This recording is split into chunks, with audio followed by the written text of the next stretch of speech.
غریب نواز کی بادشاہ کا دیکھو کہ کسی انتری منتری سنتری کی دیوی لکھی گئی جو ختم ہو جا گئی، بلکہ یہ تو مدینے کے تاجدار عطا کیے گئے، احمد مختار عطا کیے گئے۔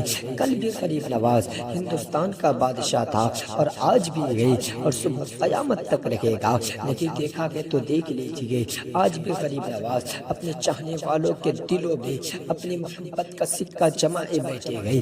حضرات، جب غریب نواز اجمیر کی سرزمین پر پہلی مرتبہ تشریف لائے تو ایسی جگہ پر پڑاؤ ڈالا جہاں پر راجہ پرتھوی راج کے اونٹوں کو باندھا جاتا تھا، ان کے اونٹ بیٹھتے تھے، آپ پڑاؤ ڈال دیتے گئے۔ پڑاؤ ڈالنے کے بعد آپ نے مسلح نکالا، مسلح نکالنے کے بعد آپ مسلح بچھاتے گئے اور اللہ کی عبادت میں مشغول ہو جاتے گئے۔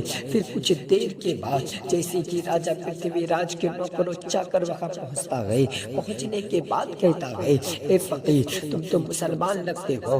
غریب نواز فرماتے گئے، الحمدللہ میں مسلمان ہوں۔ پھر وہ نوکر کہتا گئے، اے فقیر تو یہاں سے چلے جا، جہاں پر راجہ کے اونٹ بیٹھتے ہیں ان کے اونٹ باندھے جاتے گئے۔ جیسے کہ اتنا کہا، کہنے کے بعد غریب نواز فرماتے گئے، اے نوکر و چاکر سن لو، مجھے تمہاری زمین نہیں چاہیے، مجھے تمہاری دولت نہیں چاہیے، بلکہ مجھے اتنی سی جگہ چاہیے کہ میں صرف مسلح بچھا کر اللہ کی عبادت کر سکوں۔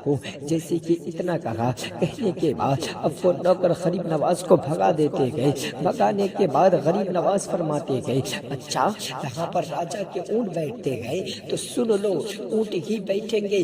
جیسے کہ اتنا کہا، کہنے کے بعد اب غریب نواز وہاں سے اٹھ کر کے ایک دوسرے مقام پر چلے جاتے گئے، پڑاؤ ڈال دیتے گئے اور اللہ کی عبادت میں مشغول ہو جاتے گئے، عبادت الہی میں مشغول ہو جاتے گئے۔ پھر کچھ دیر کے بعد جیسے کہ راجہ پرتھوی راج کے نوکر و چاکر نے اونٹ کو اٹھانے کا ارادہ کیا چرانے کے لیے، تو اونٹ اپنی زمین سے ہلنے کی رکھا گئے، ٹس سے مسنے کی کو رکھا گئے، چابک پہ چابک مارا جا رکھا گئے، لیکن اونٹ اپنی زمین سے نہیں گر رکھا گئے۔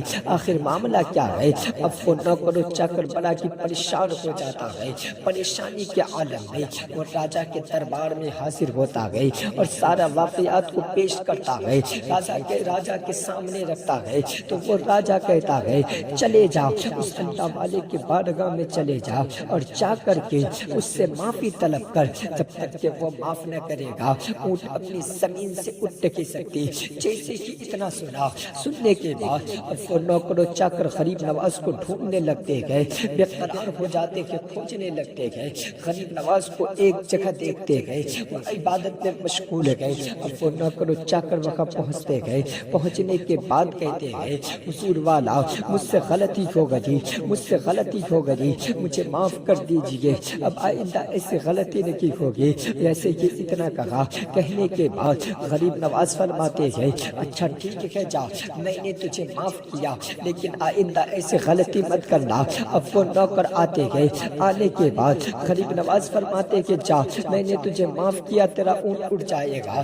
جیسے کہ اتنا کہا، کہنے کے بعد اب وہ نوکر آتا ہے، آنے کے بعد ابھی اونٹ کو اٹھایا نہیں تھا، بلکہ صرف ارادہ ہی کیا تھا کہ اونٹ اپنی زمین سے خود بخود کھڑے ہو جاتا ہے۔ پیارے اسلامی بھائیوں، اس آواز کو پوری ہندوستان میں پھیلا ہو، جب غریب نواز کے بیٹھائے ہوئے اونٹوں کو دنیا دار اٹھا نہ سکے تو غریب نواز کے بسائے ہوئے مسلمانوں کو ہندوستان سے کون نکال سکتا ہے؟